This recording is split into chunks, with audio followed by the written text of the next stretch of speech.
ജിൽസി ഒരു മിടുക്കി കൂടി നമ്മോടൊപ്പം ഉണ്ട്. ഇപ്പോൾ മത്സരം കഴിഞ്ഞു വന്ന ഒരു മത്സരാർത്ഥിയാണ്. എന്താണ് പേര്? ദേവനന്ദ. കഴിഞ്ഞോ മത്സരം? കഴിഞ്ഞോ? മാപ്പിളപ്പാട്ടും ഉറുദു ഗസലും. മാപ്പിളപ്പാട്ട് ഇന്ന് കഴിഞ്ഞു അല്ലേ? മാപ്പിളപ്പാട്ട് ഇന്നലെ കഴിഞ്ഞു. ഇന്നേതാ? ഇന്നില്ല, ഗസലും മാപ്പിളപ്പാട്ടും കഴിഞ്ഞു. ഹയർ സെക്കൻഡറി സ്കൂളായിരുന്നു. Higher secondary Rahmania higher secondary school, Kozhikode. അപ്പോൾ മാപ്പിളപ്പാട്ട് എങ്ങനെ ഉണ്ടായിരുന്നു മത്സരം പൊതുവേ? മാപ്പിളപ്പാട്ട് നല്ല ടൈറ്റ് മത്സരമാണ്. എപ്പോഴും മാപ്പിളപ്പാട്ട് ഭയങ്കര കഠിനമായ മത്സരമാണ് ഉണ്ടാവാറ്. റിസൾട്ട് എങ്ങനെയുണ്ട്? റിസൾട്ട് എ ഗ്രേഡോടെ മുന്നിൽ തന്നെ ഉണ്ട്.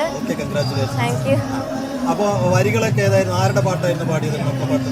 ഞാൻ ജില്ലയില് വാരിയൻ കുന്നത്ത് ഹാജീന്റെ വീരചരിത്രത്തിനെ പറ്റിയുള്ള മാപ്പിളപ്പാട്ടായിരുന്നു പാടിയത്.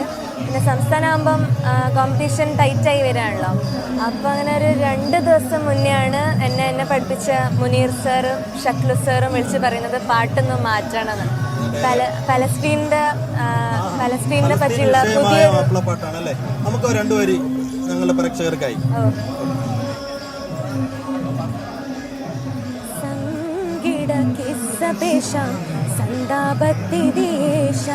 നബി റസൂലുടെ ബലതുടെ ഗതിയാനേ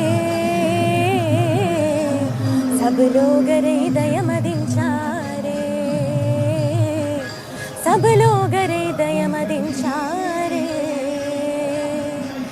തരുൾ മുന്തും നാമം സദാ തിരുബൈത്ത് ഖുദ്സിന്നിദാ തിരുടരെ കരമാലദാ തരമാൽ തുരത്തുന്നിദാ ഖിസൈദ് ബില്ലിടാൻ ബദറനിൽ മദദിത് തരുവിരെ അഹദേ ഇതുവിധം ഫലസ്തീനുണ്ടൊരു പുരിയുടെ കഥാനമൊളിയാം ചിതമിത് പിരുത്തിടാൻ വേദനമതേറി അതീത് സുലൈമാൻ ഒരർഷദിലേറി ഖുദ്സിന്റെ നാടിൻ കഥ ഇത് മൊഴിയുടെ അളുതിടും ചെയ്തേ.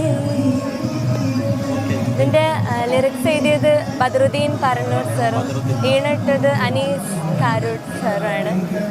എല്ലാവരോടും ഉറുദു ഗസലില് റിസൾട്ട് എങ്ങനെ ഉണ്ടായിരുന്നു? ഉറുദു ഗസലും എ ഗ്രേഡോടെ കിട്ടിയാണ് മുടക്കം അല്ലേ? ഇരട്ടി സന്തോഷം. Thank you so much. അപ്പോൾ